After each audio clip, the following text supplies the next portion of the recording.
कर्मयोग अध्याय 3 कर्म रहस्य। दूसरों की शारीरिक आवश्यकताओं की पूर्ति करके उनकी सहायता करना महान कर्म अवश्य है, परंतु अभाव की मात्रा जितनी अधिक रहती है तथा सहायता या उपकार जितनी अधिक दूर तक अपना असर कर सकता है, उसी मात्रा में वह उपकार भी उच्चतर होता है। यदि एक मनुष्य के अभाव 1 घंटे के लिए हटाए जा सकें तो यह उसकी सहायता आवश्यक है, और यदि 1 साल के लिए हटाए जा सकें तो यह उससे भी अधिक सहायता है।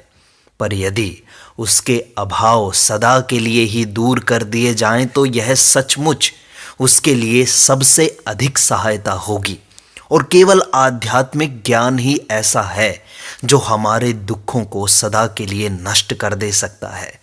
अन्य किसी प्रकार के ज्ञान से तो हमारी आवश्यकताओं की पूर्ति केवल अल्प समय के लिए ही होती है।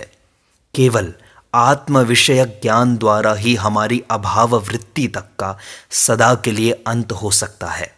अतएव किसी मनुष्य की आध्यात्मिक सहायता करना ही उसकी सबसे बड़ी सहायता करना है, और जो मनुष्य को पारमार्थिक ज्ञान दे सकता है वही मानव समाज का सबसे बड़ा हितैषी है। हम देखते भी हैं कि जिन व्यक्तियों ने मनुष्य की आध्यात्मिक सहायता की है वे ही वास्तव में महान शक्तिशाली थे। कारण यह है कि आध्यात्मिकता ही हमारे जीवन के समस्त कृत्यों का सच्चा आधार है। आध्यात्मिक शक्तिशाली पुरुष चाहे तो किसी भी विषय में क्षमता संपन्न हो सकता है, और जब तक वह मनुष्य में आध्यात्मिक बल नहीं देता तब तक उसकी भौतिक आवश्यकताएं भी तो भली भांति तृप्त नहीं की जा सकती। आध्यात्मिक सहायता से नीचे है बौद्धिक विकास में सहायता करना, पर साथ ही यह ज्ञान, दान, भोजन तथा वस्त्र के दान से कहीं श्रेष्ठ है। इतना ही नहीं, वरन प्राण दान से भी उच्च है, क्योंकि ज्ञान ही मनुष्य का प्रकृत जीवन है, अज्ञान ही मृत्यु है और ज्ञान जीवन। यदि जीवन अंधकारमय है और अज्ञान तथा क्लेश में बीतता है तो वास्तव में ऐसे जीवन का मूल्य कुछ भी नहीं है। ज्ञान दान से नीचे है शारीरिक सहायता का दान। अतएव हमारे सम्मुख जब दूसरों की सहायता का प्रश्न उपस्थित हो तो हमें इस भूल धारणा से सदा बचे रहने का प्रयत्न करना चाहिए कि शारीरिक सहायता ही एकमात्र सहायता है। वास्तव में शारीरिक सहायता तो सब सहायताओं में केवल अंतिम ही नहीं वरन निम्नतम श्रेणी की भी है, क्योंकि इसके द्वारा चिर तृप्ति नहीं हो सकती। भूखे रहने से जो कष्ट होता है उसका परिहार भोजन कर लेने से हो ही जाता है, परंतु वह भूख पुनः लौट आती है। हमारे क्लेशों का अंत तो केवल तभी हो सकता है जब हम तृप्त होकर सब प्रकार के अभावों से परे हो जाएं। तब क्षुधा हमें पीड़ित नहीं कर सकती और न कोई क्लेश अथवा दुख ही हमें विचलित कर सकता है। अतएव जो सहायता हमें आध्यात्मिक बल देता है वह सर्वश्रेष्ठ है। उससे नीचे है बौद्धिक तथा मानसिक सहायता, और सबसे नीचे है शारीरिक सहायता का स्थान। केवल शारीरिक सहायता द्वारा ही संसार के दुखों से छुटकारा नहीं हो सकता। जब तक मनुष्य का स्वभाव ही परिवर्तित नहीं हो जाता तब तक ये शारीरिक आवश्यकताएं सदा बनी ही रहेंगी, और फलस्वरूप क्लेशों का सदैव अनुभव भी होता रहेगा। कितनी भी शारीरिक सहायता उनका पूर्ण उपचार नहीं कर सकती। इस दुख समस्या की केवल एक ही मीमांसा है, और वह है समस्त मानव जाति को पवित्र कर देना। अपने चारों ओर हम जो दुख क्लेश देखते हैं उन सब का केवल एक ही मूल कारण है अज्ञान। मनुष्य को जाना लोग दो, उसे आध्यात्मिक बल संपन्न करो। यदि हम यह करने में समर्थ हों, यदि सभी मनुष्य पवित्र, आध्यात्मिक, बल संपन्न और सुशिक्षित हो जाएं, केवल तभी संसार में से दुख का अंत हो सकेगा, अन्यथा नहीं। देश के प्रत्येक घर को हम भले ही सदावर्त में परिणत कर दें, देश को अस्पतालों से भले ही भर दें, परंतु जब तक मनुष्य का चरित्र परिवर्तित नहीं होता तब तक दुख क्लेश बना ही रहेगा। भगवत गीता में हमें इस बात का बारंबार उपदेश मिलता है कि हमें निरंतर कर्म करते रहना चाहिए। कर्म स्वभावतः ही सत असत से मिश्रित होता है। हम ऐसा कोई भी कर्म नहीं कर सकते जिससे कहीं कुछ भला न हो, और ऐसा भी कोई कर्म नहीं है जिससे कहीं न कहीं कुछ हानि न हो। प्रत्येक कर्म अनिवार्य रूप से गुण दोष से मिश्रित रहता है, परंतु फिर भी शास्त्र हमें सतत कर्म करते रहने का ही आदेश देते हैं। सत और असत दोनों का अपना अलग अलग फल होगा। सत कर्मों का फल सत होगा और असत कर्मों का फल असत, परंतु सत और असत दोनों ही आत्मा के लिए बंधन स्वरूप हैं। इस संबंध में गीता का कथन है कि यदि हम अपने कर्मों में आसक्त न हो तो हमारी आत्मा पर किसी प्रकार का बंधन नहीं पड़ सकता। अब हम देखेंगे कि कर्मों में अनासक्ति का तात्पर्य क्या है। गीता का मूल सूत्र यह है कि निरंतर कर्म करते रहो, परंतु उसमें आसक्त मत हो। जिस ओर मन का विशेष झुकाव होता है, स्थूल रूप से उसे ही संस्कार कह सकते हैं। यदि मन को एक तालाब मान लिया जाए तो उसमें उठने वाली प्रत्येक लहर जब शांत हो जाती है तो वास्तव में वह बिल्कुल नष्ट नहीं हो जाती, वरन चित्त में एक प्रकार का चिन्ह छोड़ जाती है तथा ऐसी संभावना का निर्माण कर जाती है जिससे वह लहर दोबारा फिर से उठ सके। इस चिन्ह तथा इस लहर के फिर से उठने की संभावना को मिलाकर हम संस्कार कह सकते हैं। हमारा प्रत्येक कार्य, हमारा प्रत्येक अंग संचालन, हमारा प्रत्येक विचार हमारे चित्त पर इसी प्रकार का एक संस्कार छोड़ जाता है। और यद्यपि ये संस्कार ऊपरी दृष्टि से स्पष्ट न हो, तथापि ये अज्ञात रूप से अंदर ही अंदर कार्य करने में विशेष प्रबल होते हैं। हम प्रति मुहूर्त जो कुछ हैं वह इन संस्कारों के समुदाय द्वारा ही नियमित होता है। मैं इस मुहूर्त जो कुछ हूँ वह मेरे अतीत जीवन के समस्त संस्कारों का प्रभाव है। इसे ही प्रकृत दृष्टि से चरित्र कहते हैं, और प्रत्येक मनुष्य का चरित्र इन संस्कारों की समष्टि द्वारा ही नियमित होता है। यदि शुभ संस्कारों का प्राबल्य रहे तो मनुष्य का चरित्र अच्छा होता है, और यदि अशुभ संस्कारों का तो बुरा। यदि एक मनुष्य निरंतर बुरे शब्द सुनता रहे, बुरे विचार सोचता रहे, बुरे कर्म करता रहे तो उसका मन भी बुरे संस्कारों से पूर्ण हो जाएगा, और बिना उसके जाने ही वे संस्कार उसके समस्त विचारों तथा कार्यों पर अपना प्रभाव डाल देंगे। असल में ये बुरे संस्कार निरंतर अपना कार्य करते रहते हैं। अतएव बुरे संस्कार संपन्न होने के कारण उस व्यक्ति के कार्य भी बुरे होंगे, वह एक बुरा आदमी बन जाएगा। इसके सिवाय अन्यथा होना असंभव है। ये बुरे संस्कार उसमें दुष्कर्म करने की प्रबल प्रवृत्ति उत्पन्न कर देंगे। वह तो इन संस्कारों के हाथे के यंत्र सा होकर रह जाएगा, वे उसे बलपूर्वक दुष्कर्म करने के लिए बाध्य करेंगे। इसी प्रकार यदि एक मनुष्य अच्छे विचार रखे और सत्कार्य करे तो उसके इन संस्कारों का प्रभाव भी अच्छा ही होगा, तथा उसकी इच्छा न होते हुए भी वे उसे सत्कार्य करने के लिए प्रवृत्त करेंगे।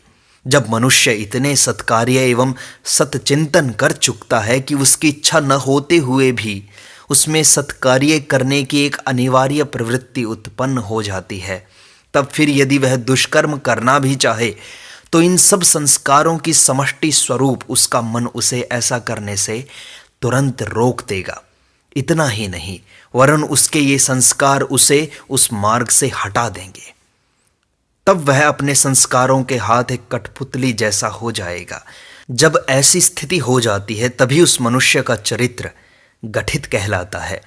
जिस प्रकार कछुआ अपने सब अंगों को खपड़े के अंदर समेट लेता है और तब उसे चाहे हम मार ही क्यों न डालें, उसके टुकड़े टुकड़े ही क्यों न कर डालें, पर वह बाहर नहीं निकलता।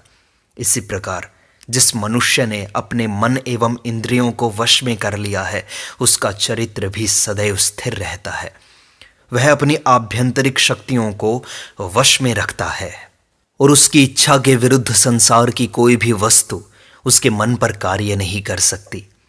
मन के ऊपर इस प्रकार सद्विचारों एवं सुसंस्कारों का निरंतर प्रभाव पड़ते रहने से सत्कार्य करने की प्रवृत्ति प्रबल हो जाती है और इसके फलस्वरूप हम इंद्रियों कर्मेंद्रिय तथा ज्ञानेंद्रिय दोनों को वश में करने में समर्थ होते हैं, तभी हमारा चरित्र प्रतिष्ठित होता है, तभी हम सत्य लाभ कर सकते हैं। ऐसा ही मनुष्य सदैव निरापद रहता है, इससे किसी भी प्रकार की बुराई नहीं हो सकती। वह फिर कहीं भी रहे, उसके लिए कोई धोखा नहीं है। इन शुभ संस्कारों से संपन्न होने की अपेक्षा एक और भी अधिक उच्चतर अवस्था है, और वह है मुक्ति लाभ की इच्छा। तुम्हें यह स्मरण रखना चाहिए कि सभी योगों का ध्येय आत्मा की मुक्ति है, और प्रत्येक योग समान रूप से उसी ध्येय की ओर ले जाता है।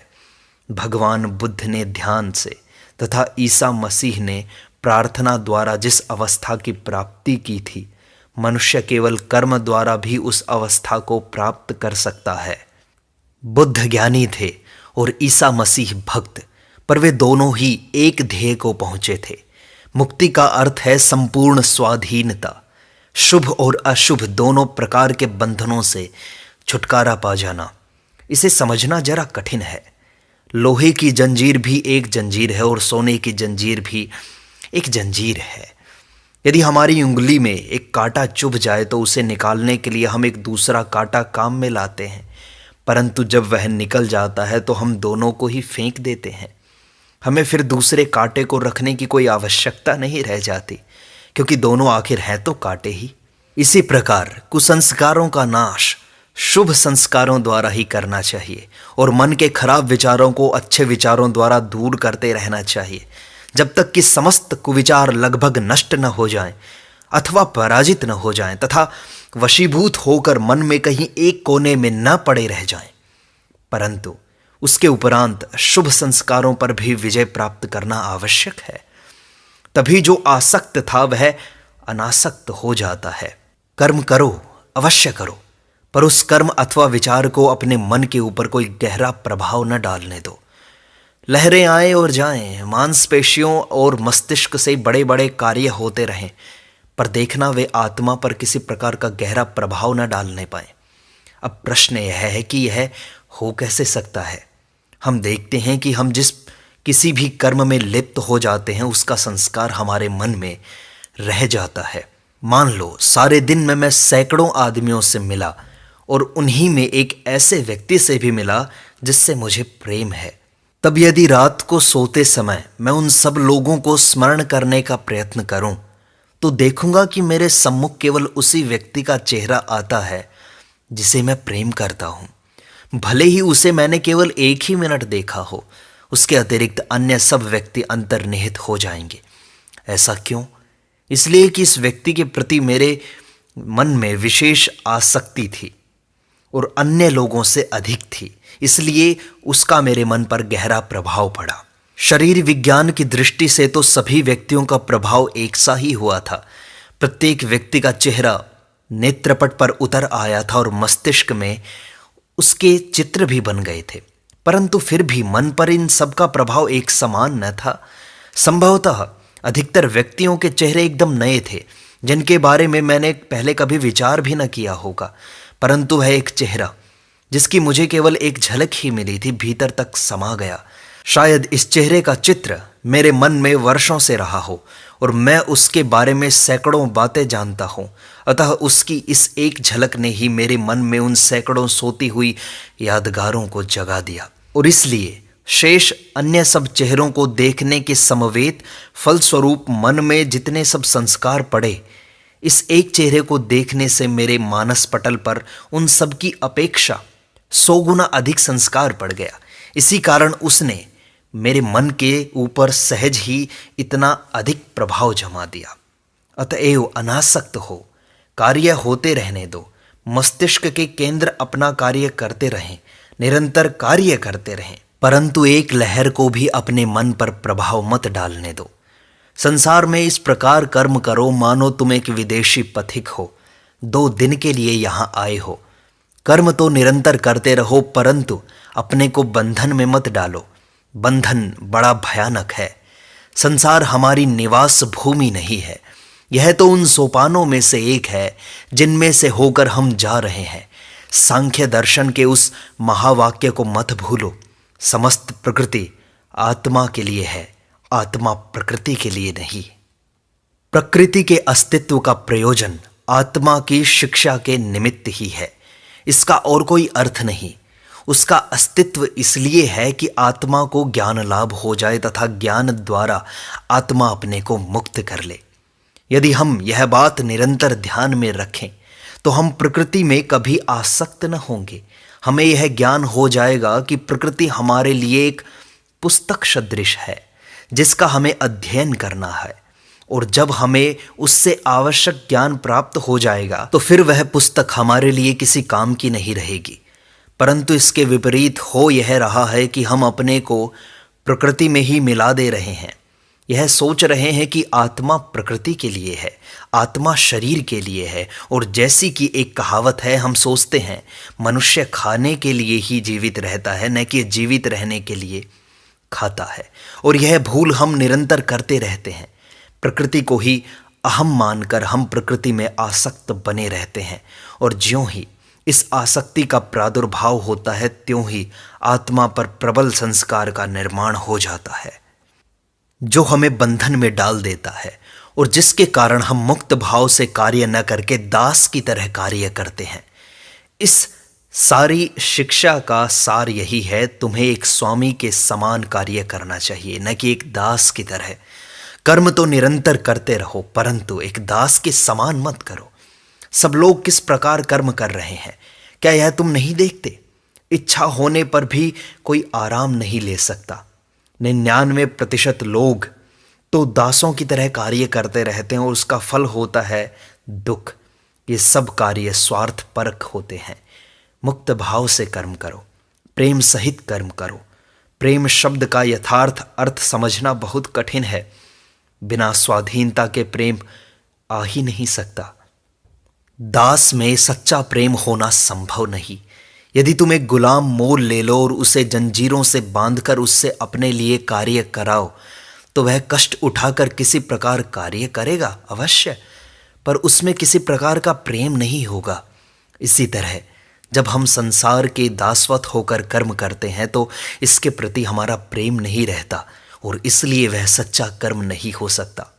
हम अपने बंधु बांधवों के लिए जो कर्म करते हैं, जहाँ तक कि हम अपने स्वयं के लिए भी जो कर्म करते हैं, उसके बारे में भी ठीक यही बात है। स्वार्थ के लिए किया गया कार्य दास का कार्य है, और कोई कार्य स्वार्थ के लिए है अथवा नहीं, इसकी पहचान यह है कि प्रेम के साथ किया हुआ प्रत्येक कार्य आनंददायक होता है। सच्चे प्रेम के साथ किया हुआ कोई भी कार्य ऐसा नहीं है जिसके फल स्वरूप शांति और आनंद न आए। प्रकृत सत्ता, प्रकृत ज्ञान और प्रकृत प्रेम, ये तीनों चिरकाल के लिए ही परस्पर संबद्ध हैं।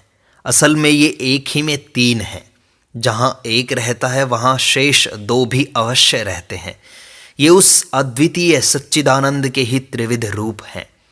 जब वह सत्ता शांत तथा सापेक्ष रूप में प्रतीत होती है तो हम उसे विश्व के रूप में देखते हैं। वह ज्ञान भी सांसारिक वस्तु विषयक ज्ञान के रूप में परिणत हो जाता है, तथा वह आनंद मानव हृदय में विद्यमान समस्त प्रकृत प्रेम की नींव होता है। अतएव सच्चे प्रेम से प्रेमी अथवा उसके प्रेम पात्र को कष्ट नहीं हो सकता। उदाहरणार्थ, मान लो एक मनुष्य एक स्त्री से प्रेम करता है। वह चाहता है कि वह स्त्री केवल उसी के पास रहे। अन्य पुरुषों के प्रति उस स्त्री के प्रत्येक व्यवहार से उसमें ईर्ष्या का उद्रेक होता है। वह चाहता है कि वह स्त्री उसी के पास बैठे, उसी के पास खड़ी रहे तथा उसी की इच्छा अनुसार खाए पिए और चले फिरे। वह स्वयं उस स्त्री का गुलाम हो गया है, और वह चाहता है कि वह स्त्री भी उसकी गुलाम होकर रहे। यह तो प्रेम नहीं है, यह तो गुलामी का एक प्रकार का विकृत भाव है जो ऊपर से प्रेम जैसा दिखाई देता है। यह प्रेम नहीं हो सकता, क्योंकि वह क्लेशदायक है। यदि वह उस मनुष्य की इच्छा अनुसार न चले तो उससे उस मनुष्य को कष्ट होता है। वास्तव में सच्चे प्रेम की प्रतिक्रिया दुखप्रद तो होती ही नहीं, उससे तो केवल आनंद ही होता है। और यदि उससे ऐसा न होता हो तो समझ लेना चाहिए कि वह प्रेम नहीं है, बल्कि वह और ही कोई चीज़ है जिसे हम भ्रमवश प्रेम कहते हैं। जब तुम अपने पति, अपनी स्त्री, अपने बच्चों, यहाँ तक कि समस्त विश्व को इस प्रकार प्रेम करने में सफल हो सकोगे कि उससे किसी भी प्रकार का दुख, ईर्ष्या अथवा स्वार्थपरता रूप कोई प्रतिक्रिया नहीं होगी, केवल तभी तुम ठीक ठीक अनासक्त हो सकोगे। भगवान श्री कृष्ण अर्जुन से कहते हैं, हे अर्जुन, यदि मैं कर्म करने से एक क्षण के लिए भी रुक जाऊं तो यह सारा विश्व ही नष्ट हो जाए। मुझे कर्म से किसी भी प्रकार का लाभ नहीं, मैं ही जगत का एकमात्र प्रभु हूँ। फिर भी मैं कर्म क्यों करता हूँ? इसलिए कि मुझे संसार से प्रेम है। ईश्वर अनासक्त है। क्यों? इसलिए कि वे सच्चे प्रेमी हैं।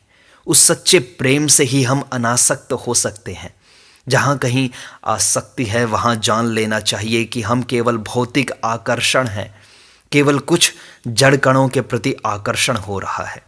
मानो कोई एक चीज़ दो वस्तुओं को लगातार निकटतर खींचे ला रही है, और यदि वे दोनों वस्तुएं काफ़ी निकट नहीं आ सकती तो फिर कष्ट उत्पन्न होता है। परंतु जहाँ सच्चा प्रेम है वहाँ भौतिक आकर्षण बिल्कुल नहीं रहता। ऐसे प्रेम चाहे सहस्रों योजन दूर पर क्यों न रहें, उनका प्रेम सदा वैसा ही रहता है।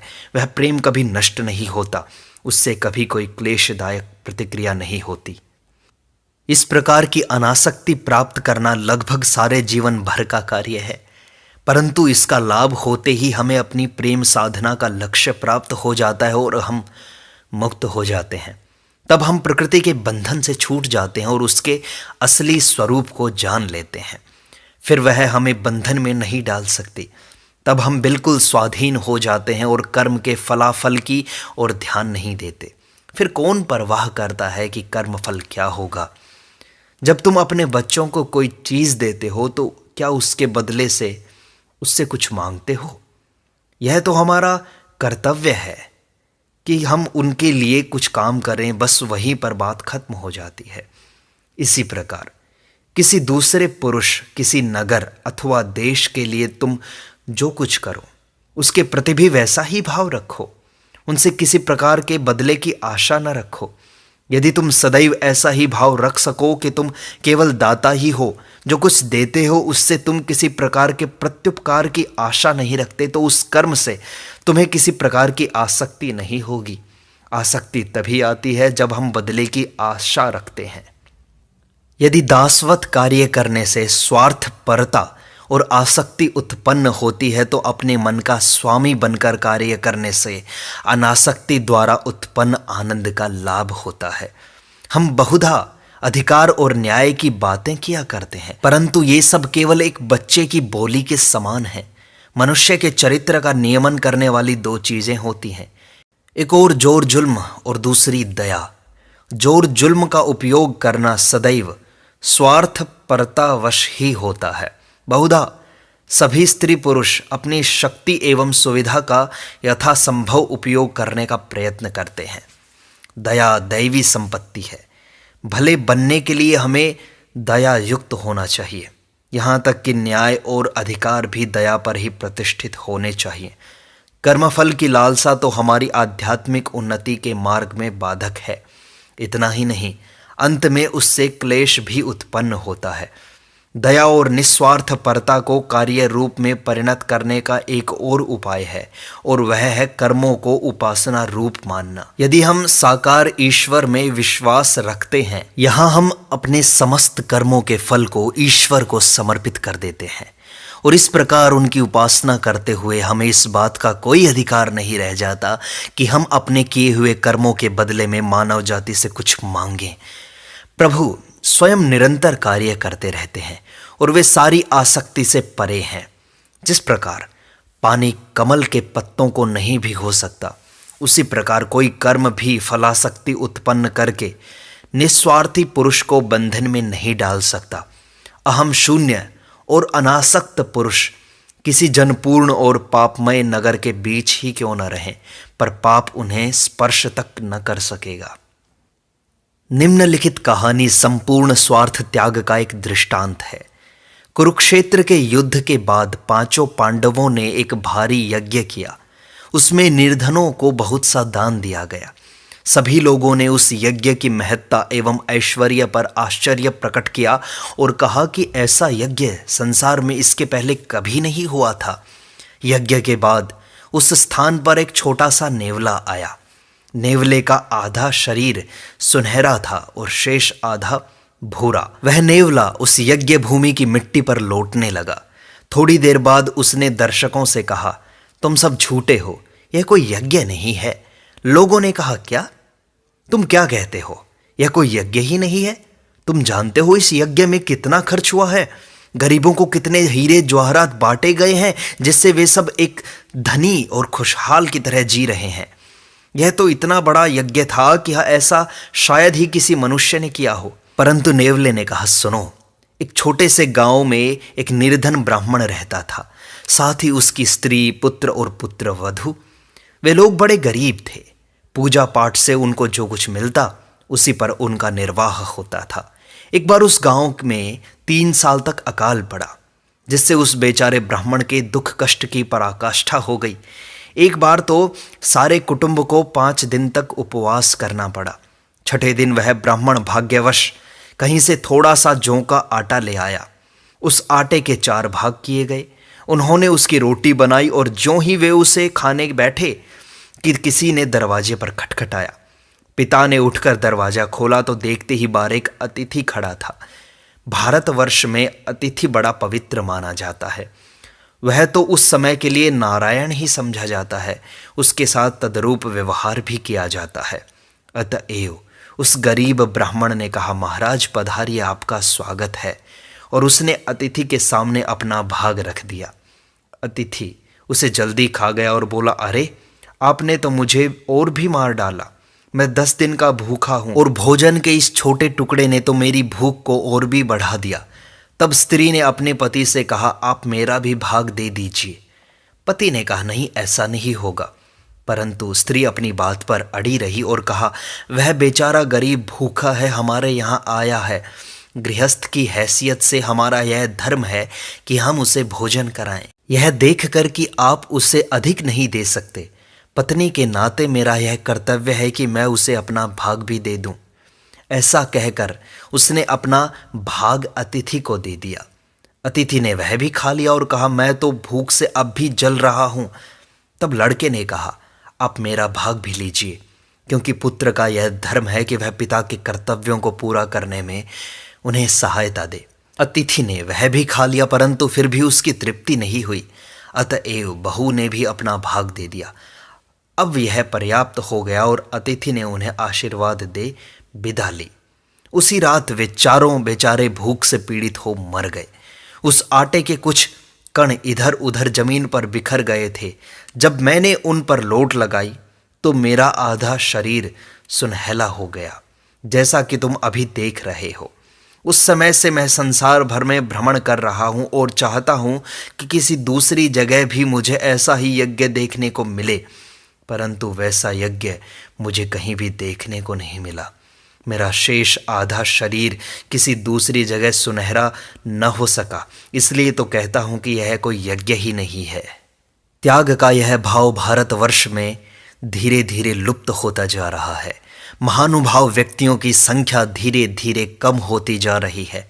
जब बचपन में मैंने अंग्रेजी पढ़ना प्रारंभ किया था, उस समय मैंने एक अंग्रेजी की पुस्तक पढ़ी जिसमें एक ऐसे कर्तव्य परायण बालक का वर्णन था जिसने काम करके जो कुछ उपार्जन किया था उसका कुछ भाग अपनी वृद्ध माता को दे दिया था। उस बालक के इस कृत्य की प्रशंसा पुस्तक के 3-4 पृष्ठों में गाई गई थी, परंतु इसमें कौन सा असाधारणत्व है? कोई भी हिंदू बालक उस कहानी की नीति शिक्षा को नहीं समझ सकता, और मुझे भी उसका महत्व आज ही समझ में आ रहा है जब मैं इस पश्चिमी रिवाज को सुनता और देखता हूं कि यहाँ प्रत्येक मनुष्य अपने अपने लिए ही है। इस देश में ऐसे भी लोग अनेक हैं जो सब कुछ अपने लिए रख लेते हैं। उनके पिता, माता, स्त्री और बच्चे भी चाहे जैसी दशा में क्यों न हो, वे उन्हें कुछ भी नहीं देते। एक गृहस्थ का ऐसा आदर्श तो कदापि नहीं होना चाहिए। अब तुमने देखा कर्मयोग का अर्थ क्या है। उसका अर्थ है मौत के मुंह में भी बिना तर्क वितर्क के सबकी सहायता करना। भले ही तुम लाखों बार ठगे जाओ, पर मुख से एक बात तक न निकालो, और तुम जो कुछ भले कार्य कर रहे हो उनके संबंध में सोचो तक नहीं। निर्धन के प्रति किए गए उपकार पर गर्व मत करो और न उससे कृतज्ञता की ही आशा रखो, बल्कि उल्टे तुम ही उसके कृतज्ञ हो, यह सोचकर कि उसने तुम्हें दान देने के लिए अवसर दिया है। अतएव यह स्पष्ट है कि एक आदर्श सन्यासी होने की अपेक्षा एक आदर्श गृहस्थ होना अधिक कठिन है। यथार्थ कर्ममय जीवन, यथार्थ त्यागमय जीवन की अपेक्षा यदि अधिक कठिन नहीं तो कम से कम उसके बराबर कठिन तो अवश्य है।